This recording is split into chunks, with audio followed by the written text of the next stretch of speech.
বোলটাতে আমরা কিছু মুড়ি রেখেছি। এবার চলেন দেখি এই মুড়িটা পড়ে কিনা। মুড়িটা কিন্তু পড়েনি, এই যে মুড়ি।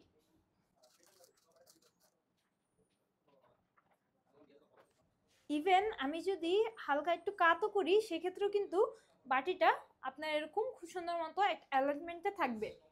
বেবি কি খাবার খেতে খেতে একদম সবকিছু ফেলে দেয়? লাইক মুড়ি বা স্ন্যাক টাইপের যদি কোনো খাবার দেন সেটাকে বেবি একদম সবকিছু ফেলে দিচ্ছে, এ নিয়ে প্রচুর পরিমাণে অসুবিধায় ভুগছেন। অনামার্ট নিয়ে এসেছে baby can drop the ball. এই বলসগুলোতে আপনারা এইখানে জাস্ট বেবিকে স্ন্যাকগুলো দিবেন, তারপর এরকম উল্টে ফেলবেন, বলটা কিন্তু উল্টাবে না। 360 ডিগ্রি রোটেটের কারণে যখন বেবি এরকম হাত দিয়ে এরকম উপর করার চেষ্টা করবে তখনই কিন্তু বলটা আপনি ইচ্ছে উপরে চলে আসবে, যার কারণে কিন্তু বেবির ভিতরে এখানে যে রাখা খাবারগুলো, এই রাখা খাবারগুলো কিন্তু ফেলে দিতে পারবে না। এখানে একটু ছোট লিড টেপে দেখতে পাবেন যে লিডটা এখানে কতটুকু ঘুরবে, কতটুকু ইজিলি ঘুরবে, এই জিনিসটাকে কন্ট্রোল করবে। এই বলসগুলো পারচেস করার জন্য চলে আসতে পারেন মনামার্টের আউটলেটে, অথবা অর্ডার প্লেস করতে পারেন মনামার্টের ওয়েবসাইটে।